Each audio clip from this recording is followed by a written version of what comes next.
Hi hello నమస్తే welcome to our channel Telugu Rajyam. నేను విరామ్. Date గుర్తుందిగా, ఈరోజు 27 సెప్టెంబర్ దేవరా రిలీజ్ అయిన డేట్. ఈరోజు మొత్తానికి అయితే సినిమా చూశాను. నాకైతే కొన్ని ప్లస్లు కొన్ని మైనస్లు అయితే అబ్జర్వ్ చేయడం జరిగింది. అండ్ మెయిన్గా కొరటాల శివ అనుకున్నది కరెక్ట్గా తీసాడా లేదా అనేది డైలమాలో చాలామంది పడ్డారు. ఎస్పెషల్లీ నాకు కూడా మార్నింగ్ మూవీ చూస్తున్నంతసేపు ఎక్కడో కొంచెం డిస్టర్బ్డ్గా అనిపించింది. లైక్ ఒకలాగా వెళ్తుందన్న కథ ఇంకోలా వెళ్తుంటుంది. నాకు కొంచెం లాజికల్గా కూడా ఎక్కడో కొంచెం డిస్టర్బెడ్గా అనిపించింది స్టోరీ టెల్లింగ్లో కూడా. అండ్ దీనికి సంబంధించి నాతో డిస్కస్ చేయడానికి విజ్ఞాన్ అన్న మనతో ఉన్నారు. అన్న చూసారా సినిమా? ఓకే, మూవీస్లో ఉన్న ప్లస్లు మైనస్లు మాట్లాడుకుందాం. డన్. ఫస్ట్ ఏం చెప్పండి, ప్లస్లు కావాలా మైనస్లు కావాలా? ఫస్ట్ ప్లస్లే మాట్లాడుకుందాం. ప్లస్లే మాట్లాడుకుందాం. నెంబర్ 1 ప్లస్ ఎంచుకున్న కథ. ఫస్ట్ ఆఫ్ ఆల్ కథ గురించి బాగా మాట్లాడుకుంటే, యాక్చువల్గా మీకు స్వతంత్ర సమరయోధులు తెలుసు, బార్డర్లో పౌరులు తెలుసు, దేశం కోసం ప్రాణాలు అర్పించే వాళ్ళల్లో కొంతమంది అరుదైన వాళ్ళు కూడా ఉంటారు అక్కడక్కడక్కడ, కానీ దేశం కోసమే వాళ్ళు పనిచేస్తూ ఉంటారు. అలాంటి ఒక వాళ్ళని క్రియేట్ చేసి పరిచయం చేసింది ఈ సినిమా. అలా కూడా ఉంటారా అని కూడా ఎవరికీ తెలియదు. ఇప్పుడు ఇండియా నుంచి సరుకు బ్రిటిష్ వాళ్ళు దోచుకొని చాలా వరకు ఓడ మార్గంలో చాలా వరకు దోచుకెళ్ళారు. అవునా? పోర్ట్ వరకు మన దేశ పౌరులు ఆపగలరు మహా అయితే. ఇంకేం చేయగలరు? అంతమించి ఇంకేం చేయలేరు. వాళ్ళు వెళ్ళిపోయారు.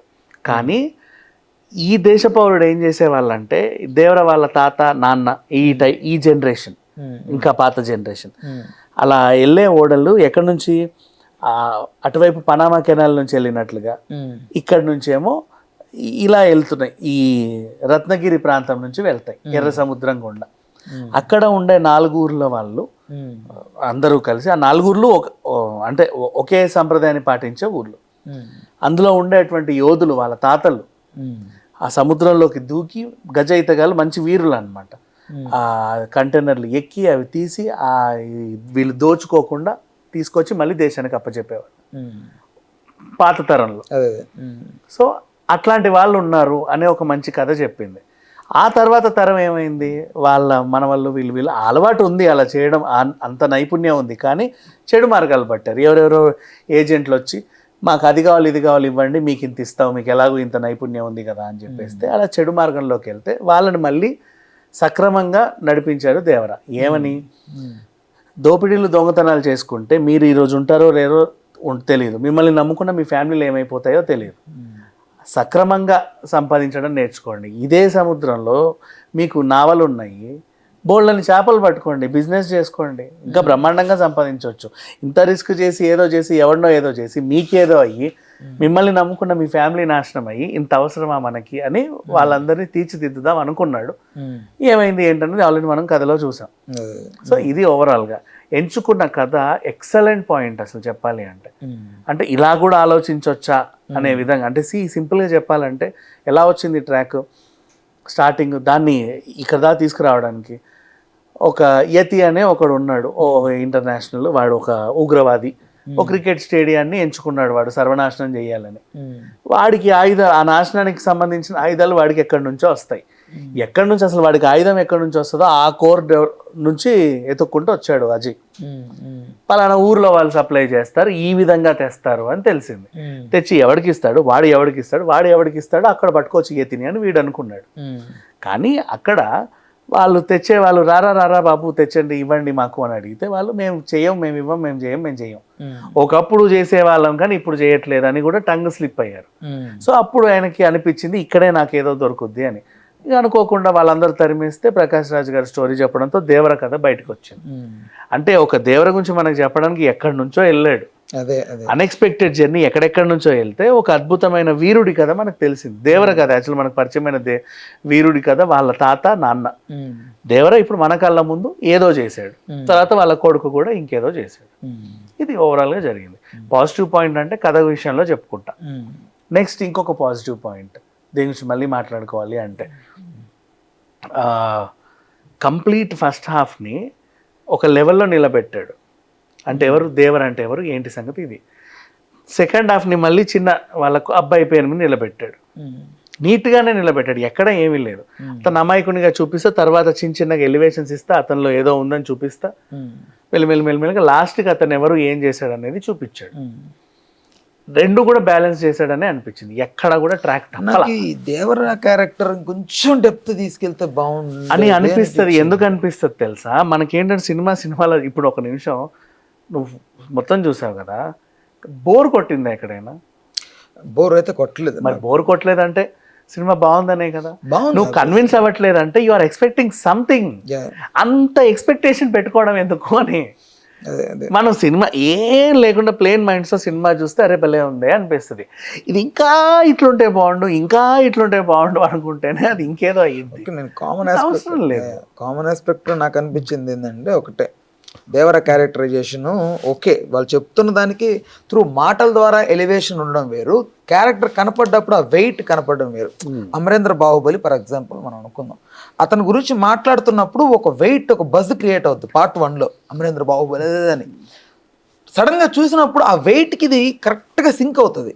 ఫస్ట్ పార్ట్లో ఇచ్చిన బిల్డప్ లేకపోతే వాట్ ఎవర్ ఏది ఉంటుందో దానికి క్యారెక్టరైజేషన్ కనపడే విధానం అంతా కూడా ఆ వెయిట్ అనేది ఉంటుంది. బట్ ప్రకాష్ రాజ్ గారు చూపెట్టిన ఆ మాట్లాడేటప్పుడు దేవరా దేవరా దేవరా అంటుంటే అయ్యో బాబోయ్ అనిపిస్తుంది ఫీలింగ్ మనకి. బట్ చూసేటప్పుడు ఎక్కడో కొంచెం తేలిపోయాడే దేవరా, ఏంట్రా ఇలా బిహేవ్ చేస్తున్నాడు, కొంచెం స్ట్రాంగ్గా ఉండాలి కదా దేవరా అంటే అందరూ పడి దండాలు పెట్టాలి అనే రేంజ్ అంత దాన్ని చూపి. ఇక్కడ నాకు అర్థమైంది ఏంటంటే యాక్చువల్గా ప్రాబ్లమ్ దేవరాలో లేదు, మన ఆలోచించే విధానంలో ఉంది. విషయం ఏంటంటే ఆ రేంజ్ ఎలివేషన్కి ఆ రేంజ్ కట్అవుట్ కావాలి. ఆ కట్అవుట్ ఇప్పుడు ప్రభాస్ దగ్గర అలా ఉంది, రానా దగ్గర ఇలా ఉంది. వాళ్ళతో పోలిస్తే ఎన్టీఆర్ కొంచెం మామూలుగా ఉన్నాడు. సో ఈ వెయిటే సరిపోలేదు అనుకుంటున్నారు. కానీ ఇక్కడ మనం అలా అంటే అట్లా పోల్చుకుంటే ఎవరు సాటిస్ఫై అవ్వలేరు. ఇది వేరు. యాక్చువల్గా ఫ్యాన్స్ ఊహించుకుంది మాత్రం అలాగే, అలా ఊహించుకుంటే వాళ్ళ కర్మ ఏం చేయలేం మనం దాన్ని. ఫ్యాన్స్ ఊహించుకోరు అలాగా. ఎందుకు చెప్పనా, వాళ్ళ ఎన్టీఆర్ ఫ్యాన్స్ కాబట్టి ఫ్యాన్స్ అలా ఊహించుకోరు. ఎన్టీఆర్ని అంటే ఎలా ఉన్నా ఆయన బలశాలనే చూస్తారు. ప్రభాస్ ఫ్యాన్స్ ప్రభాస్కు ఉంటారు, ఎన్టీఆర్ ఫ్యాన్స్ ఎన్టీఆర్కి ఉంటారు. నార్మల్ సినీ అభిమానులు ప్రభాస్ని చూసి ఇలాగే ఎన్టీఆర్ ఉండాలి అనుకుంటారు చూసా, వాళ్ళు సాటిస్ఫై అవ్వరు. ఎన్టీఆర్ ఫ్యాన్స్ ఎప్పుడు అనుకోరు. ఇంకా అంతెందుకు, ఇంకా బక్కపాల్సిన for example Bigg Boss Nagamani కంటా ఉన్నాడా, ఆయన్ని కూడా తెచ్చిపెట్టు, ఆయన ఫ్యాన్స్ చూసి కూడా ఆయన్ని బా అనుకుంటారు. అంతే. అంటే దేవరని చూపిస్తారు సీరియస్లీ ఇట్ హ్యాపెన్. ఓకే, నేను అంటుంది ఏంటంటే ఐఎమ్ నాట్ ఫిజికల్లీ నేనేమంటలేదు, క్యారెక్టరైజేషన్. అదే ఆ క్యారెక్టర్ మనకి ఎందుకు అవ్వలేదు అంటే, ఇప్పుడు అమరేంద్ర బాల ఎలివేషన్ అలా కనబడింది అంటే, అతను ఇప్పుడు ఆ శివలింగాన్ని ఎత్తేటప్పుడు ఇట్లా టప్పేయాలి, పగిలిపోవడం ఇవన్నీ కనిపెట్టేసరికి ఆ వెయిటేజ్ వచ్చింది. పుష్పరాజు అప్పుడు పుష్పరాజుకి అంత క్యారెక్టరైజేషన్ అంత స్ట్రాంగ్నెస్ ఎలా? అవును, exact because of the design. Allu Arjun గారు కూడా ఈక్వల్ టు ఎన్టీఆర్ గారికి ఎలా కనపడతారు మనకు, అవును అంతే అల్లు అర్జున్ కనపడతాడు. సో బట్ పుష్పరాజ్ క్యారెక్టరైజేషన్ ఎందుకు మనకు అంతలా ఇంజెక్ట్ అయింది? బేస్డ్ ఆన్ వాళ్ళు క్రియేట్ చేసిన విధానం, వాళ్ళు చూపెట్టిన ప్రొజెక్ట్. ఇప్పుడు దేవరతో కంపేర్ చేస్తే టు బి ఫ్రాంక్ చెప్తున్నా నేను, పుష్పరాజ్ క్యారెక్టరైజేషన్ మనకి ఎక్కినంతగా త్రూ వరల్డ్ మొత్తం ఎక్కినంతగా ఈ దేవర క్యారెక్టర్ ఎక్కదని నేనైతే చెప్తా. నో, దేవర క్యారెక్టర్ని యాక్చువల్గా ఏం చేశారంటే కావాలని ఎక్కకుండా ఫస్ట్ డే నుంచి ఫస్ట్ షో నుంచి కొంతమంది నెగిటివ్ చేస్తూ వచ్చారు. ఆ ఫోబియాలో ఇంకా మనుషులు నుండి బయటికి రాలా. బేసికలీ ఇప్పుడు మొన్న ప్రీ రిలీజ్ ఫంక్షన్లో జరిగిన గొడవ కూడా అక్కడ నుంచి అండ్ అంతకుముందు ఉన్న నెగిటివిటీస్ లైక్ ఇప్పుడు అదే పుష్ప ఫస్ట్ పార్ట్ నుంచి లాస్ట్ పార్ట్ వరకు అందరికి ఎక్కింది కాబట్టి సినిమా ట్రైలర్ ఎక్కింది కాబట్టి సినిమా ఎక్కింది, తర్వాత ప్రీ రిలీజ్ ఈవెంట్ ఎక్కింది. బాహుబలికి ఫస్ట్ పార్ట్ నుంచి లాస్ట్ పార్ట్ వరకు ఎక్కింది, అలాగే ప్రీ రిలీజ్ ఈవెంట్ ఎక్కింది, ట్రైలర్ ఎక్కింది కాబట్టి సినిమా ఎక్కింది. దేవరకి ఫస్ట్ పార్ట్ నుంచి లాస్ట్ పార్ట్ వరకు కాపీ ట్రీట్మెంట్ మొదలైంది. నెక్స్ట్ అసలు ట్రైలర్ రిలీజ్ అవ్వాలా, ఐ మీన్ అఫీషియల్గా మా ఫంక్షన్ చేసి ఆ ఫంక్షనే అవ్వాలా, వాళ్ళు ఎవరు మాట్లాడుకోవాలా, అవన్నీ మనం వినలా. డైరెక్ట్ సినిమా వచ్చేసేసరికి అది అబ్బలేకపోతుంది అంతే. ఈ ఎఫెక్ట్ దాని మీద పడిందే తప్పితే దేవర ఆ స్క్రీన్ పైన ఎలాంటి మచ్చ లేదు యాక్చువల్లీ. ఇప్పుడు నేను నీకు చెప్పినట్టుగానే ఈ అనిరుద్ధుని తీసేసి ఇంకేమన్నా మ్యూజిక్ డైరెక్టర్ పెట్టుకో, ఫర్ ఎగ్జాంపుల్ కీరవాణి అనుకో, మంచి మంచి పాటలు ఇచ్చాడు, ఒక్కొక్క పాట బాగా ఎక్కుకుంటా వచ్చింది. నెక్స్ట్ అదే లెవెల్లో ట్రైలర్ రిలీజ్ ట్రైలర్, ఆ ప్రీ రిలీజ్ ఈవెంట్లు అందరూ అలా కనబడ్డాం, మొత్తం ఫ్యాన్స్ ఈ అరుపులు గోలలు. మళ్ళీ అదే లెవెల్లో వాళ్ళందరూ ఒకరితో ఒకరు మాట్లాడడం, ఏదో చెప్పడం. నెక్స్ట్ 3-4 days అయితే సినిమా రిలీజ్ అయితే నీకు దేవర ఇంజెక్ట్ కాదుగా నరాలలో పాకిపోతుంది, మొత్తం ఇలా కనబడతాయి నరాలన్నీ. ఈ మైనస్ జరిగింది. సో ఇప్పుడు ఏం చేశారంటే ఆడియన్స్ డైరెక్ట్గా వెళ్ళి చూసాడు. ఇప్పుడు అదే సేమ్ నువ్వు ఫర్ ఎగ్జాంపుల్ ఈవెన్ కల్కి డైరెక్ట్గా కల్కి చూసిన తర్వాత చాలా మంది ఇది ఇట్లా ఉంటుందా అట్లా ఉంటుందా అన్నారు. సేమ్ బాహుబలి లెవెల్లో తీసుకొస్తే కల్కి కూడా అంతే అనేవాళ్ళు. ఇదే ఇది అంటే మనకి అది హ్యూమన్, అదొక టైప్ నేచర్, దానికి అది ఎవరు మార్చలేరు. ఒకవేళ మైనస్ ఇదే కాదు ఈవెంట్ జరిగి ఉంటుంది. ఇఫ్ ఇన్ కేసు ఈవెంట్లో ఒకవేళ హైప్ ఎక్కువ క్రియేట్ అయిపోయి ఉంటే, ఇంకా ఎక్స్పెక్టేషన్స్ పెరిగి ఉండేది, అది రీచ్ అయ్యిందనే చెప్తున్నా. దేవర రీచ్ అయ్యింది. ఇప్పుడు అర్థం కాదు ఎవరికి. ఈ రోజు నేను చెప్పేది కూడా ఈ వీకెండ్ అందరికీ అర్థం అవుతుంది. రేపు చూసే వాళ్ళు వేరు, ఎల్లుండి చూసే వాళ్ళు వేరు. మండే రోజు అందరికి అర్థం, అదే అవును కదా ఎందుకు ఇలా ఉందని మళ్ళీ మారిపోతుంది అంతా. ఇప్పుడు అందరికీ పాజిటివ్ టాక్ వచ్చేసింది. మార్నింగ్ ఒక అల్లరి ముక్క కావాలని నెగిటివ్ చేసింది. అదే పనిగా టికెట్స్ అన్ని బుక్ చేసుకొని ప్రతి అంటే ఫస్ట్ షోకి మైకులు వస్తాయని తెలుసు కదా, ఫ్యాన్స్ కి హౌస్ఫుల్ ఉంటది, నాన్ ఫ్యాన్స్ కి ఏమో థియేటర్ ఫుల్ అయిపోయి ఉంటది. వాళ్ళు ఓన్లీ మైకులకి అందరు చీచి వరస్ట్ వరస్ట్ తూ తూ వరస్ట్ వరస్ట్ అని చెప్పుకుంటూ వచ్చారు. రిలీజ్ థియేటర్కి వెళ్ళి కటౌట్లు తగలబెట్టి అసలు మేము ఎన్టీఆర్ ఫ్యాన్స్ అని చెప్పుకోవడానికి సిగ్గుపడుతున్నాం అన్నారు. అలా ఎవరు అనరు. అదే నాకు అనిపించింది హానెస్ట్ మొన్న కూడా జరిగింది. అండ్ ఇంకోటి, అంత సిగ్గుపడే రేంజ్ లో కూడా లేదే సినిమా. సినిమా బాగుంది, పర్వాలేదు కదా, సినిమా బాగుంది, బట్ ఎక్స్పెక్టేషన్స్ పెడితే అది వేరు. నేను అంటాను జస్ట్ ఆఫ్ ఆల్ థియరీగా అనుకుంటుంది అంతే తప్ప cinema end of the day cinema okay. నాకు తెలిసిన కొరటాల శివ కొంచెం మార్క్ అయితే కనపడింది నాకు. బట్ పార్ట్ 2కి ఇంకా బాగా చూపెడతాడు. ఇది బేస్ వేసి పెట్టాడు దీన్ని, ఫస్ట్ పార్ట్ 1 నుండి పార్ట్ 2 అనేది అనిపించింది. It's okay. మొన్న జరిగింది కదా ఈవెంట్, అందులో ఈ ఫ్యాన్స్ అని చెప్పి వేరే వాళ్ళు వచ్చి అవన్నీ పగలగొట్టి 33 లక్షల బిల్ వేసారు. నాకు అనిపించింది ఫ్యాన్స్ నిజంగా చెయ్యరు అనిపించింది. చెయ్యరు, మా ఫ్యాన్స్ అసలు చేయరు. హీరో తలదించుకునే విధంగా ఏ ఫ్యాన్ ప్రవర్తించాడు. హీరో తలెత్తుకోవడానికి వీడు రక్తం ఇస్తాడు, అన్నదానం చేస్తాడు, డబ్బులు అంత ఎందుకంటే ఇండస్ట్రీ మొత్తంలో చెప్తున్నా ఎన్టీఆర్ ఫ్యాన్స్ లో సైకోలు లేరు, ఉండరు. అల్లు అర్జున్ ఫ్యాన్స్ లో సైకోలు లేరు, ఉండరు. రామ్ ఫ్యాన్స్ కానీ, శర్వానంద్ ఫ్యాన్స్ కానీ, ఇంకెవరు గూఢచారి హీరో అడవి ఫ్యాన్స్ కానీ, సందీప్ కిషన్ ఫ్యాన్స్ కానీ, విజయ్ దేవరకొండ ఫ్యాన్స్ కానీ, సిద్ధు జొన్నలగడ్డ ఫ్యాన్స్ కానీ, విశ్వక్సేన్ ఫ్యాన్స్ కానీ, ఈవెన్ ఎన్టీఆర్ ఫ్యాన్స్ కానీ, బాలయ్య ఫ్యాన్స్ కానీ, వెంకటేష్ ఫ్యాన్స్ కానీ, నాగార్జున ఫ్యాన్స్ కానీ, వాళ్ళ పిల్లల ఫ్యాన్స్ కానీ, ఎవరి ఫ్యాన్స్లో కూడా సైకోల్ లేరు. ఇంకొకరిని రక్కి ఆనందపడేవాడు ఎవడూ లేడు. మంచు ఫ్యామిలీ ఫ్యాన్స్లో కానీ, రాజశేఖర్ గారి ఫ్యాన్స్లో కానీ లేరు. నేను ఎవరిని అనట్లేదు. ఇప్పటిదాకా చెప్పిన పేర్లలో ఏ ఫ్యాన్స్లో కూడా సైకోలు, షాడిజంలు ప్రవర్తించే వాళ్ళు, పక్క హీరోని గిల్లి ఆనందపడేవాళ్ళు, వాడి సినిమా ఫ్లాప్ అయితే ఎగిరెగిరి నవ్వేవాళ్ళు, వాళ్ళ ఇల్లు కూలిపోతే పగలబడి ఇరగబడి కిందబడి డొర్లి నవ్వేవాళ్ళు, వాడు సర్వనాశనం అయిపోతే చూసి సంబరపడే వాళ్ళు లేరు. ఇప్పుడు నేను చెప్పిన లిస్ట్లో ఏ ఫ్యాన్స్లోనూ లేరు. ఇంకెవరి దాంట్లోనైనా ఉంటే ఉండొచ్చో మనకు తెలియదు కానీ ప్రజెంట్ అయితే లేరు. సో ఇక అసలు విషయానికి వస్తే, ఇప్పుడు ఎన్టీఆర్ గారి cinema first day first show చూసింది ఎన్టీఆర్ ఫ్యాన్స్ కాదు. ఫ్యాన్స్ వచ్చారు కానీ పాపం వాళ్ళకి టికెట్స్ దొరక నెక్స్ట్ కొంతమందికి అదృష్టం బాగుండి దొరికితే చూశారు. Main theatres like IMAX and Gokul, Sriramulu, Lakshmikala, Sasikala, Chandrakala and ఈ అమీర్పేట పరిసరాలు, అంటే ఎక్కడికైతే మైకులు వస్తాయో ఆయా థియేటర్లు and main RTC cross roads, ఇవన్నీ ముందే అల్లరి ముక్కలు ఫస్ట్ షో అన్ని తీసేసుకున్నారు. వాళ్ళ డ్యూటీ ఒకటే, సింపుల్గా ఆ రోజు మైకులకి వరస్ట్ అని చెప్పడం. వెంటనే 10 లోపు అన్ని యూట్యూబ్ ఛానల్స్లో నెగిటివ్ టాక్ అని వస్తుంది. అదే ట్విట్టర్లో పాకుద్ది, ఎక్కడెక్కడికో వెళ్ళిపోతుంది. ఆ నెగిటివిటీ స్ప్రెడ్ అయిన తర్వాత నిజంగా చూడాలనుకున్నాడు, బుక్ చేయాలనుకున్నాడు, బుక్ చేసుకోడు, ఓటీటీకి వచ్చాక చూద్దాంలే అనుకుంటాడు.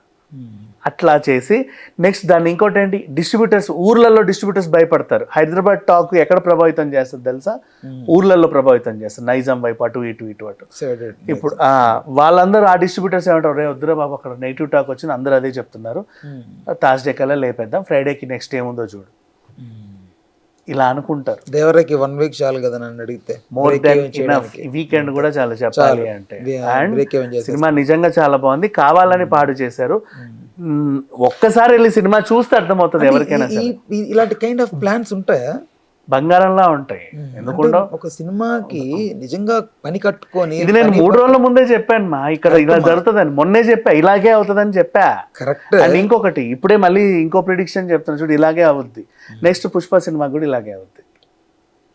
ప్రీలీజ్ ఈవెంట్లో గొడవ చేస్తారు, ముందు నుంచే దాన్ని నెగిటివ్ చేస్తారు. ఈ సినిమా పోతుందేమో, అట్లా అవుతుందేమో, ఇట్లా అవుతుందేమో అని చెప్పి డైరెక్టర్ భయపడుతున్నాడు, వాళ్ళు భయపడుతున్నారు, వీళ్ళు భయపడుతున్నారు అని వార్తలు రాస్తారు. హీరోకి డైరెక్టర్కి వీళ్ళకి గొడవలు పెట్టేస్తారు. చెప్తున్నాను చూడు ఎలా ఉంటుందో. తర్వాత ఫస్ట్ డే ఫస్ట్ షో రోజు అందరు బాలేదు అనుకుంటూ వచ్చే గ్రూపులు కూడా ఉంటాయి. నెక్స్ట్ టార్గెట్ వీళ్ళది అల్లు అర్జున్, అలాగే ఉంటాయి. తర్వాత నెక్స్ట్ విశ్వక్సేన్ సినిమా వస్తే అది, సిద్ధు సినిమా వస్తే అది, విజయ్ దేవరకొండ సినిమా వస్తుంది, వీళ్ళు అలాగే టార్గెట్ చేస్తూ ఉంటారు. It happens. నేను ఎప్పటి నుంచో చూస్తానే ఉన్నా. Gaami cinema, Vishwaksen Gaami cinema, it's nothing but అది అవార్డ్ ఓరియంటెడ్ సినిమా. ఆస్కార్కి కొంచెం అటు ఇటు ఏమైనా డిస్టర్బెన్స్ ఉంటే ఏమన్నా అనుకో, క్రౌడ్ ఫండెడ్ కాబట్టి ఏమైనా మిస్టేక్స్ ఉండొచ్చాము, కానీ ఇంచుమించు ఆస్కార్ లెవెల్ అవార్డ్స్ ఎన్ని ఇచ్చినా తక్కువే సినిమా. అంత నచ్చింది. రివ్యూస్ కూడా బాగుంటాయి, రివ్యూయర్స్ అందరూ బాగా ఇచ్చారు. అండ్ సినిమాలో ఉన్న ఎలిమెంట్స్ అలాగే ఉన్నాయి. వాళ్ళు క్రౌడ్ ఎక్కడెక్కడ నుంచి డబ్బులు ఎరగొచ్చి 6 ఏళ్ళు కష్టపడి అంత బాగా తీశారు దాన్ని. అంటే ఒక సబ్జెక్ట్ అంత ఇదిగా ఉంది. దీన్ని ఏం చేశారంటే కావాలని బుక్ మై షోలో అదేంటిది నెగిటివ్ రేటింగ్స్ ఇచ్చి 2.1, 2 రేటింగ్ 1.1 ఇచ్చి దాన్ని తీసేయించారు థియేటర్స్ నుంచి. ఎందుకు తీయించారు అంటే, చూడండి రా 6 కోట్లు పెట్టి ఎంత పెద్ద సినిమా తీశారో, 40 కోట్లు 80 కోట్ల బడ్జెట్లా కనబడుతుంది. అది పెద్ద నిర్మాతలు దీన్ని చూసి నేర్చుకోవాలి అన్నందుకు, ఓన్లీ దీన్ని చూసి మేము నేర్చుకునేది ఏంది, అసలు అది లేకపోతే నేర్చుకోవాల్సిన అవసరం ఉండదు కదా అని తీయించేశారు దాన్ని. ఇన్ని రాజకీయాలు ఉంటాయి, సరే ఆ రాజకీయం మనకెందుకులే. కానీ ఇప్పుడు ఓవరాల్గా దీంట్లో ఉన్న ఇంకో ప్లస్ పాయింట్ గురించి మాట్లాడుకుంటే, ఫస్ట్ నెగిటివ్ అయి తర్వాత ప్లస్ అయిన పాయింట్ ఇది. అనిరుద్ధ్ అసలు ఆ కాపీ పాటలు ఏంటి, ఆ పాటలు ఏంటి, ఈ పాటలు ఏంటి అని మొన్నటిదాకా పాటల గురించి అనుకుంటే, ఫస్ట్ అసలు మినిట్ నుంచి ఎండ్ వరకు సినిమా తెర మీద ఒక హీరో ఉన్నాడు ఎన్టీఆర్ అంటే, తెర వెనుక హీరో అనిరుద్ధ్. కరెక్ట్. అలా నిలబెట్టాడు బీజిఎం, ప్రాణం పోసాడు దీనికి. నెక్స్ట్ అలాగే ఇంకో పాజిటివ్ పాయింట్ రత్నవేలు. ఆ విజువల్స్ ఎంత బాగున్నాయి అంటే, ఆ కోస్టల్ ఏరియా అవి కానీ, మిగతా ఎక్కడైనా నైట్ షూట్స్ విజువల్స్ కానీ నిజంగా చాలా బాగా తీశాడు. అండ్ తర్వాత ఇంకొక ప్లస్ పాయింట్ ఏంటంటే డైలాగ్స్. మన కొరటాల డైలాగ్స్లో ఏదో మాయ ఉంటుంది. బూతుని కూడా మనం సరదాగా అందంగా క్యూట్గా మాట్లాడుకునేలాగా అలా ఎలా రాస్తారో అర్థం కాల నాకు. ఇప్పుడు ఏంటి దాని బాధ నీకేం తెలుసక్క, నీకేంటి పెళ్ళి అయిపోయింది, మొగుడున్నాడు, అన్నీ చూసేసావు నీ జీవితంలో, పాప మీద ఇప్పుడే వయసుకు వచ్చింది, దాని బాధ నీకేం తెలుసా, ఇంత మాట్లాడే ఒక డైలాగ్ని 2 లైన్స్లో 2 లైన్స్లో నీకేం తెలుసక్క, చాపెక్కిన సంవత్సరానికే పెళ్లి చేసి మంచం ఎక్కిచ్చారు నిన్ను, దాని బాధ నీకేం తెలుసా, 2 డైలాగులతో. అది బేసిక్గా బూతే చెప్పాలి అంటే, కానీ దాన్ని ఎంత క్యూట్గా చెప్పారో చూసావా. మొగుడైన వాడు నచ్చినా నచ్చకపోయినా, నచ్చినోడు వచ్చినోడు నచ్చడు, నచ్చనోడు వస్తాడు అనే ఆ డైలాగ్ కూడా, దీపాల పేరు డైలాగ్ కూడా చాలా క్యూట్గా ఉంది చెప్పాలి అంటే. అది బూతే, బట్ ఇంత బాగా చెప్పొచ్చా బూతుని కూడా అనేది కొరటాలకు దక్కింది అసలు. అది చూడు, అది చాలా బేసిక్గా. అండ్ హీరోయిన్ ఉంది అంతసేపు అయినా సరే ఉన్నంతసేపు బాగుంది అమ్మాయి. అండ్ నెక్స్ట్ అనిపించింది, ఓకే అనిపించిందా జాహ్నవి కపూర్? పర్వాలేదు, ఇట్స్ ఓకే. నాకు టు బి ఫ్రాంక్ చెప్తాను, నాకు ఎందుకు ఒక నాట్ ఆ ఫేస్ కనపడుతుంది ఫస్ట్ నుంచి అనిపించింది. ఎందుకు అంటే యాక్చువల్గా సినిమాలో డిసప్పాయింట్మెంట్ అంటే, ఈ హీరో ఎన్టీఆర్, హీరోయిన్ జాహ్నవి అనుకొని వస్తారు. ఆమె ఫస్ట్ హాఫ్ అంతా ఉండదు, సెకండ్ హాఫ్ కూడా అసలు ఉన్నానో లేదో తెలియదు అన్నట్టు ఉంటుంది. ఏదో టైంకి ఇక అమ్మ ఇప్పుడమ్మా బయటికి రా, లేకపోతే అసలు నువ్వు లేవు అనుకుంటాననే టైంకి వచ్చింది. వచ్చిన తర్వాత ఎప్పుడు వెళ్ళిందో తెలియదు, అట్లా వెనక నుంచి అట్లా ఇట్లా ముసుకేసుకుని వెళ్ళిపోయింది. ఒక్కసారి వచ్చి సో నేను అదే చెప్తాను కదా, ఈ ఫోబియాల వల్ల మనకు అవి క్యారెక్టర్స్ ఎక్కువ అంతే. బట్ ఉన్నంతసేపు బాగుంది. టూ మచ్ గార్జియస్ కదా, అది కొంచెం ఎక్కడో మిస్ అయింది నాకు. ఇప్పుడు బేసిక్గా ఈ ట్రైబల్ కల్చర్ వీళ్ళందరూ ఉన్నారు కదా, అక్కడంతా ఏదో కడిగిన ముత్యంలాగా అమ్మాయి అంత క్యూట్గా కనపడేసరికి అసలు ఏంట్రా ఎన్టీఆర్ని ఏమో కొంచెం డీగ్లామర్గా చూపెట్టారు. లైక్ ఇక్కడ చూస్తే ఏమో ఈ అమ్మాయి ఎంత ఏదో అసలు మెస్మరైజింగ్గా కనపడుతుంది, కళ్ళు చెదిరిపోతున్నాయి తన స్క్రీన్ మీద ఉంటే. సో అట్లా ఇట్లా కొంచెం మిస్ మ్యాచ్ అయింది అనిపించింది నాకు. అందుకే ఆ పిల్ల ఫాదర్ మదర్ని అంత ఎర్రగా పెట్టారు మనకి కన్విన్స్ అవ్వడానికి. శ్రీకాంత్ని వాళ్ళని వీళ్ళని పెట్టింది కూడా అందుకే. బట్ అండ్ నెక్స్ట్ ఇంకొక ప్లస్ పాయింట్, యాక్చువల్గా ఇంత పెద్ద కథలో ఇన్ని క్యారెక్టర్స్ ఉన్నప్పుడు కొన్ని ఇప్పుడు ఫర్ ఎగ్జాంపుల్ మనం బోయపాటి సీను లాంటి సినిమాలు చూస్తాం, ఊరంతా క్యారెక్టర్లే. అదే మళ్ళీ ఎవరిని చూసినా సరే ఏమో ఇంత పెద్ద వాళ్ళు ఉన్నారా అనిపిస్తుంది. వాళ్ళందరూ ఎందుకున్నారో కూడా తెలియలా ఉంటారు, కొన్నిసార్లు బ్లర్ అయిపోతారు, అసలు కనబడరు. బట్ ఇక్కడ ఒక చిన్న డైలాగ్ లేని క్యారెక్టర్, ఎక్స్ప్రెషన్ క్యారెక్టర్ కూడా వాల్యూ ఉంది సినిమాలో. నాకు అది నచ్చింది. ప్రతి ఒక్కరు కథకి ఇంపార్టెంట్. చివరికి ఇంట్లో చెల్లి క్యారెక్టర్ ఉంది, ఏంటి ఈమెను బెటర్ అని మాట్లాడదాం అనుకుంటే సెకండ్ హాఫ్ ఆ పిల్ల కూడా విజృంభించింది. ఆ పిల్లలు ఒకటి టర్న్ అవుతుంది. నెక్స్ట్ మళ్ళీ ఆ మిర్చి సీక్వెల్, మిర్చి సినిమాలో మిర్చిలో మాధవి వస్తుంది కదా, అయ్యా నా కొడుకు అని చెప్పేసి, సేమ్ అలాగే ఇక్కడ ఒకటి పెట్టారు కదా, ఆ ఎపిసోడ్ లాంటి ఎపిసోడ్. ఒక్క సెకండ్ తెలుసా, నేను ఒక సీన్ లో అయితే మనీ అమ్మ ఇది ఏంటో పాతగట్టం లాగా కనపడుతుంది అనిపించింది. ఆ ఫ్లేవర్ కొన్ని షార్ట్స్ అలా ఉన్నాయి, నడిచి రావడం, డబ్బులు ఇచ్చేటప్పుడు ఉంటుంది ఒక సీన్, అది చూసిన వెంటనే రే ఇంట్రా కొంపేసి ఏమన్నా సినిమాటిక్ యూనివర్స్ లాగా కలిసిపోయింది అనిపించింది. లేదు, సో అలా ఉన్నప్పుడు ఆ పిల్లోడు వాడు ఏమన్నాడు, నేను చదువుకొని మన ఊరికి ఊరంతా చదువు చెప్తాను దేవరా అన్నాడు. మంచి పాయింట్. అలాంటోడు వెళ్ళేటప్పుడు వాడు అబ్బా ఆమె పేలింది, వాడి ప్రాణం పోయింది, ఆమెకు ఆల్రెడీ మొగుడు పోయాడన్న సెంటిమెంటే అక్కడ దాకా లాక్కొచ్చి పిల్లోడిని కూడా చంపేసిన తర్వాత, అంటే మనం చేసే పని వల్ల మనం ఎంత కోల్పోతామో చెప్పడానికి ఆ క్యారెక్టర్ని ఎగ్జాంపుల్గా తీసుకున్నాడు. ఆ క్యారెక్టర్ వల్ల మెయిన్ క్యారెక్టర్ మారింది. ఈ మారిన క్యారెక్టర్ మిగతాలను మార్చే డ్యూటీ తీసుకుంది. ఆ మిగతాలను కూడా మార్చాలి, అందులో ఒకడు వినట్లా, ఇంతే. కానీ అట్లా గడిచిపోయింది. బట్ ఈవెన్ ఆ ఎపిసోడ్ కూడా నాకు బాగా నచ్చింది. ప్రతి క్యారెక్టర్లో ఇంపార్టెన్స్ ఉంది తెలుసా. వీళ్ళ ఫ్రెండ్స్ క్యారెక్టర్లో ఇంపార్టెన్స్ ఇచ్చారు, హీరోయిన్ ఫ్రెండ్స్కి, హీరో ఫ్రెండ్స్కి, అందరికీ ఇంపార్టెన్స్ ఇచ్చారు. ఇంపార్టెంట్గా లేని క్యారెక్టర్ ఒకటి ఉందంటే గెటప్ సీన్. రీజన్ ఏంటంటే అట్లాంటి వాళ్ళని ఏమన్నా పెట్టుకుంటే ఏదో ఒకటి కామెడీ ఎక్స్పెక్ట్ చేస్తారు. ఆ కామెడీ టాస్క్ అంతా హీరోయిన్ బ్యాచ్ తీసుకుంది చెప్పాలి అంటే. వాళ్ళకి మాట్లాడుకుంటారు, కొంచెం నవ్వొచ్చింది, వీడు ఎందుకున్నాడో కూడా అర్థం కాలేదు అన్నట్టుగా ఉంది ఆ క్యారెక్టర్. బట్ ఎన్టీఆర్ నుంచి కూడా ఎక్స్పెక్ట్ చేస్తారు తెలుసా కామెడీ, ఎంతో కొంత ఎక్స్పెక్ట్. కానీ ఆ ఏరియాలో ఆయన కామెడీ చేసే సిచ్యువేషన్ అంటే ఫస్ట్ లో అంతా కూడా అమాయకుడిలాగా ఉంటాడు కదా. ఆఫ్ కోర్స్ నేనేమనుకున్నానంటే అది ఉంటుందా, ఇది మన కుస్తీ ఫైట్ ఉంటుంది కదా, కొడుకు చేసే ఫైట్, అందులో కామెడీ చేస్తాడు అనుకున్నా. ఎందుకంటే భయపడుతూ ఫైట్ చేస్తున్నాడు కదా, భయపడుతున్నట్టు ఆ కామెడీ చేసేది ఎన్టీఆర్కి వెనతో పెట్టిన విద్య అది. అవునవును, భలే ఎక్స్ప్రెస్ భలే చేస్తాడు దాన్ని, కొంచెం కామెడీగా నవ్వుతున్నాడు. అంత జైలో కుస్లో ఉంది, అమాయకుడు ఉన్న క్యారెక్టర్ ఉంటుంది కదా, లవానా కుసేనా, లవ రైట్. ఆ లవ క్యారెక్టర్ భయపడుతున్నా కూడా అంత క్యూట్గా భయపడతాడు, అంత ఫన్ అనిపిస్తుంది. బట్ ఇక్కడ నాకు ఎక్కడ తేలిపోయిందేమో అనిపించింది. ఆ డైరెక్టర్కి అలా నచ్చింది, ఈ డైరెక్టర్కి ఇలా కావాలనిపించింది. యాక్చువల్గా ఇక్కడ క్యారెక్టర్స్ ఎలా పర్ఫామ్ చేసినా ఆ డైరెక్టర్ టేస్ట్ మీద ఆధారపడి ఉంటుంది అంతే. అది వాళ్ళ ఇదేం లేదు దాంట్లో, మనం ఏం వాళ్ళ అట్లానే ఆయన నటుడు కాకుండా పోడు. అండ్ నెక్స్ట్ ఇంకా పాజిటివ్స్ తీసుకుంటా పోతా ఉంటే బోల్డ్ అన్నీ ఉంటాయి, నెగిటివ్స్ 2-3 మాట్లాడుకుందాం. అసలు ఆ అజయ్ వచ్చిందే యతి గురించి. ఆ యతిగాడు ఎవడో లాస్ట్ వరకు తెలియలే నాకు. అదే కరెక్ట్. అండ్ అదొకటి. అండ్ ఇంకొకటి, ఈ ఊరికి ఆ పిల్లోడు ఆ క్యారెక్టర్లో చదువు అనేది పెట్టారు కదా, దాన్ని ఎందుకు బలంగా ప్రొజెక్ట్ చేశారంటే పాప మీ ఊరోళ్ళు ఎవరు చదువుకోలేదు అని చెప్పడానికి. అంటే ఎవరైనా పనులు చేసుకోవచ్చు కదరా మీరు, ఈ దరిద్రమైన పనులు చేసుకోకంటే అని ఎవడన్నా అంటారు కదా, ఆ మాట పడకుండా వీళ్ళు ఎవరు చదువుకోలేదు అని చెప్పడానికి ఆ పిల్లోడి క్యారెక్టర్కి ఆ డైలాగులు ఇచ్చారు. నేను బాగా చదువుకొని మన ఊరందరికీ చదువు నేర్పిస్తా. సో మన ఊరోళ్ళు ఎవరు చదువుకోవాలి, బాగానే ఉంది.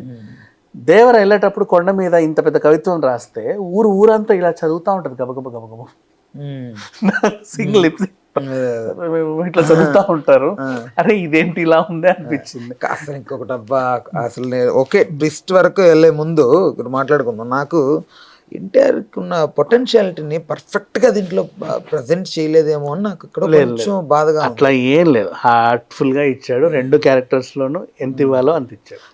టు బి ఫ్రాంక్ పెద్దగా వాడుకోలేదేమో అని అభిప్రాయం అని అనిపిస్తుంది మనం, కానీ బాగానే వాడుకున్నాడు.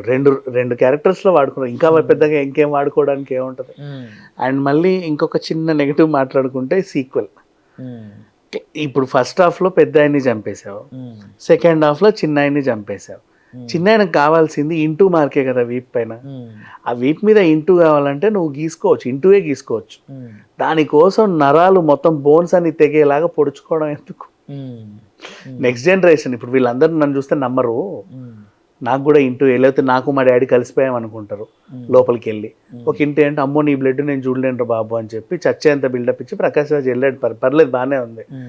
ఈయన కావాల్సింది ఇంటూ సై అని గీసుకోవచ్చు, అంత గుచ్చుకొని నరాలు తెగేలాగా మొత్తం ప్రాణం పోయేలాగా గుండె ఆగిపోయేలాగా చేసుకోవాల్సిన అవసరం అయితే లేదనిపించింది.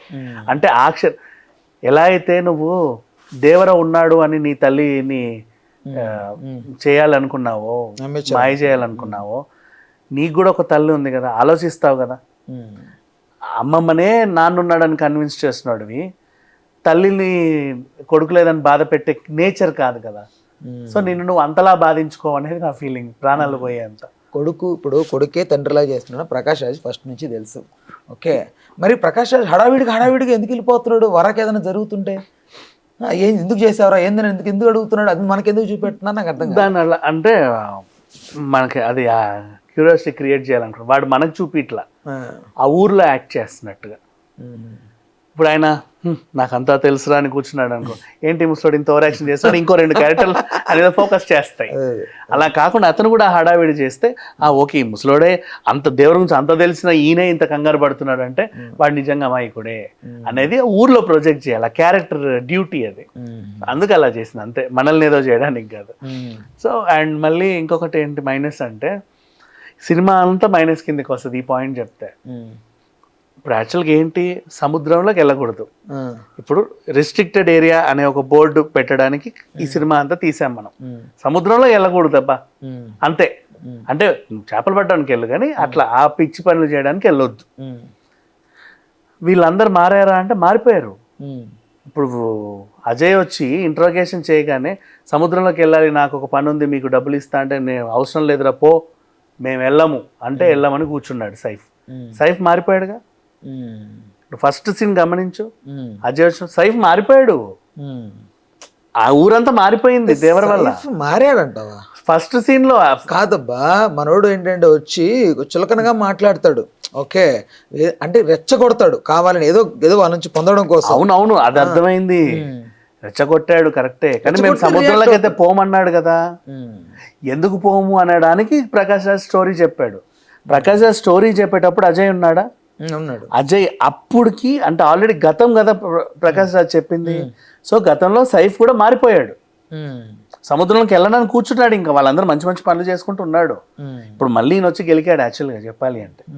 సో సైఫ్ మారిపోయాడు, మారిన సైఫ్ ఆల్రెడీ మారిపోయాడు కాబట్టి ఇంకా సినిమా ఏముంటుంది, జరిగిపోయింది. ఫస్ట్ హాఫ్లో తండ్రి పోయాడు, సెకండ్ హాఫ్లో పిల్లోడు పోయాడు, నువ్వు అనుకున్న కాన్సెప్ట్ సెట్ అయిపోయింది. వీళ్ళని కూడా మారి మంచోడు అయిపోయి కూర్చున్నాడు. ఆయన గెలికినా సరే చెప్పట్లా నేను చేయట్లేదు అని. మరి సీక్వెల్లో ఏం చెప్తావు నువ్వు? నాకు ఎలా అనిపించింది అంటే, ఇక్కడ ఆ పొడిచి పొడవని సీన్ గురించి సీక్వెల్ పెట్టావు. కొడుకు ఇలా పట్టుకొని ఉన్నాడు, వాడు కత్తి దింపాడో తెలీదు, తీస్తున్నాడో తెలీదు, పట్టుకున్నాడు కత్తిని. దింపినట్టుగా ఎందుకు దింపాడు అనేది సీక్వెల్కి వదిలేసావు. అది ఎక్కడ నాకు ఎలా ఉండింది తెలుసా, ఒక సినిమాకి సేమ్ ఇదే అనిపించింది నా క్లైమాక్స్లో. ఎవరు తాత ఎవరు అంటే అంటే అంటారు కదా ఆ సినిమాలో. సో అలాగే సేమ్ ఇక్కడ ఎవరు ఎవరు ఎందు ఎవరు అంటే బాహుబలి ఛాయలు నువ్వు అప్పటి నుంచి బాహుబలితో కంపేర్ చేస్తున్నావు కాబట్టి ఒక బాహుబలి ఛాయ్ చెప్తా.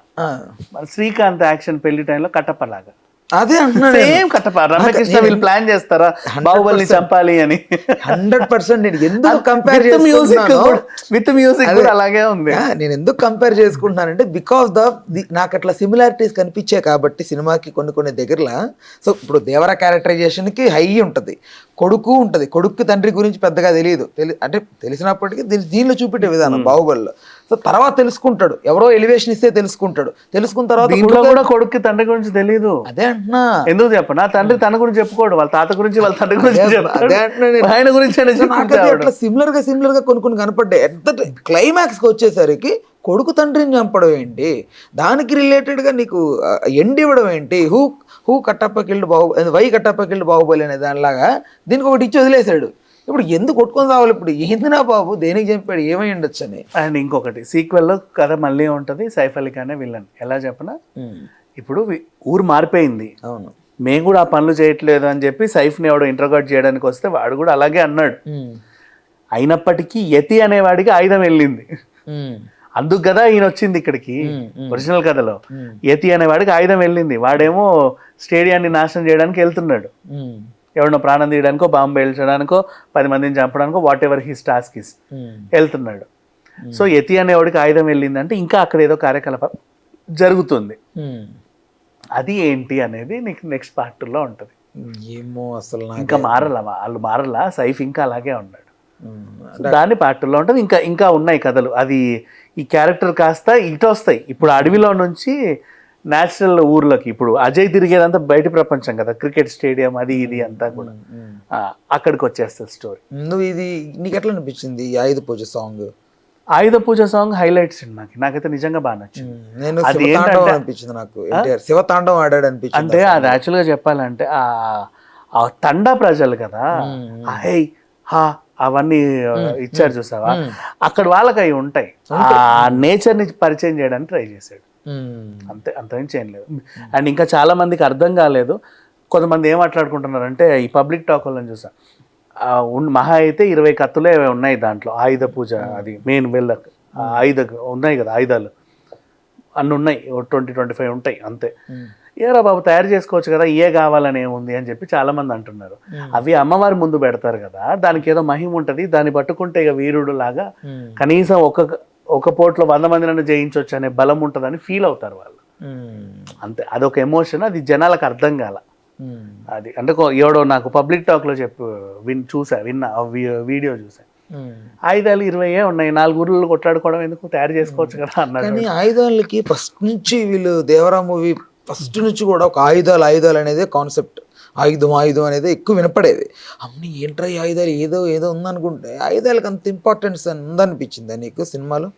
అంటే ఈ ఎలివేషన్స్ లో అది కొంచెం కలిసిపోయింది. నాకు అదే అనిపించింది, ఏంట్రా ఆయుధాలు అంటే పెద్దగా ఉంటుంది దీని గురించి అనుకున్నా, బట్ ఏదో సింపుల్ గా కుర్చీ ఆయుధాలే, అదే చేతిలో కుర్చీ తీసుకొస్తారు. అసలు వాటి గురించి బ్యాక్ స్టోరీ జస్ట్ సింపుల్ గా అట్లా చెప్పి వదిలేసారు. కనీసం ఆమె జోగులు అన్న చెప్పినా బాగుండేది ఒక కథ. అంటే మేబీ షూట్ చేసి కట్ చేశారో కూడా మనకు తెలియదు కదా. ఇంకోటి చెప్పిన కొన్ని సీన్స్ లో అయితే ఖచ్చితంగా ఇక్కడ ఇది డ్యూరేషన్ ఉండాలి, ఇక్కడ బ్యాలెన్సింగ్ ఉండాలి అన్న దగ్గర టక్ కత్తిరించుకుంటూ వెళ్ళిపోయారు. ఏదన్నా కొంచెం ఏదైనా యాడ్ చేస్తే అప్పటికే 3 గంటలు వచ్చింది, నువ్వు సీక్వెల్ ఉందని ప్రకటించుకుంటేనే నీకు 3 గంటలు వస్తుంది. దీనికి అసలు సీక్వెల్ అవసరం అంటారు అని అడిగితే బేసికల్ చెప్తున్నా, ఈ కథకి సీక్వెల్ అవసరమా? ఉంది. ఓకే, అవసరం అంటే అవసరమే. బికాజ్ అక్కడ నిజం ఊరు మారింది అని దేవర అనుకున్నాడు, నెక్స్ట్ తరం మారింది అని వర అనుకున్నాడు, కానీ ఆ తరం మారలా. ఎక్కడెక్కడికో విదేశాలకి దేశవ్యాప్తంగా ఆయుధాలు సప్లై అవుతున్నాయి, అన్నీ ఇక్కడ నుంచే అవుతున్నాయి. అసలు ఎవరు చేస్తున్నాడు? నిజంగా ప్రకాష్ రాజే చేస్తున్నాడా, లేకపోతే ఆ సైఫ్ అలీ ఖానే చేస్తున్నాడు? సైఫ్ మానేశానని కూర్చున్న తర్వాత ఇంకెవడైనా చేస్తున్నాడా? అది తెలుసుకోవడానికి. కొడుకు తండ్రిని చంపేశాడు, తండ్రిని చంపేసినట్టు చూపెట్టారు మనకి. మనం కట్ చేస్తే ఇంటర్వెల్ బ్లాక్ టైంలో జనాలందరూ పోగయ్యి ఇంటూ మార్క్ దగ్గర ఉంటారు.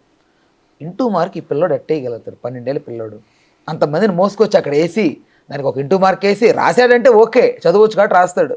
ఇదంతా ఎట్ట చేయగలుగుతాడు అనిపించింది, ఎవరు తోడు లేకుండా. లైక్ ఓకే ప్రకాష్ రాజ్ లాంటి వీళ్ళే సపోర్ట్ చేసి అట్లా ఏదన్నా చూపెడతారంటే మనం ఇంకా సెకండ్ పార్ట్ వరకు వెయిట్ చేయాలి. అసలు ఏం జరిగింది, ఎందుకు మనోడు పొడిచాడు అనేది. అసలు అక్కడ ఏం జరిగింది, ఇంత చిన్న పిల్లోడా చేయలేడు, కట్ చేసినేమో దేవరకి కత్తిపోటు ఉంది, చేతిలో ఏమో పిల్లోడి చేతులు ఉన్నాయి. అదే అసలు ఇదంతా ఏంటనేది పార్ట్ 2లో చూడాలి. కానీ చూడాలి అనుకుంటే పార్ట్ 2లో హాఫ్ పార్ట్ అంతా ఫైట్ మీదే ఉంటదిగా, మరి హాఫ్ పార్ట్ అంతా ఫైట్ మీద.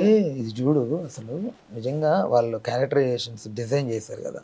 ఈ మన సైఫ్ అలీ ఖాన్ క్యారెక్టరు, దేవర క్యారెక్టరు, వాళ్ళు కొట్టుకునేటప్పుడు వాళ్ళ బలాలు ఇంట్రడ్యూస్ చేసేది ఒక పద్ధతి తీసుకొచ్చాడు కొరటాల శివ. కొత్తగా అనిపించింది నాకు. ఫస్ట్ ఒకరిని పంపించడం, వాడిని ఒకడు కొట్టడం, వాడిని ఇంకొకడు కొట్టడం, వాడిని ఈడు కొట్టడం, దేవర కొట్టడం. అర్థమైందా నీకు క్యారెక్టరైజేషన్స్ బలాలు? సో అట్లా చూపెట్టిన తర్వాత తెల్లార్లు కొట్టుకుంటారు. ఏదో కోడి పందాలు సంక్రాంతిలో జరుగుతుంటే బరిలో ఉంటారు చూడు, సార్ నాకు అదే కనపడింది. అంటే ఈ క్యారెక్టరైజేషన్స్లో మెయిన్గా ఇద్దరు బల్లస్తులు నాకు అర్థమైంది, ఒకటి సైఫ్ అండ్ దేవర. కాకపోతే సైఫ్ని కరెక్ట్గా వాడుకున్నారనిపించింది నీకు సినిమాలో.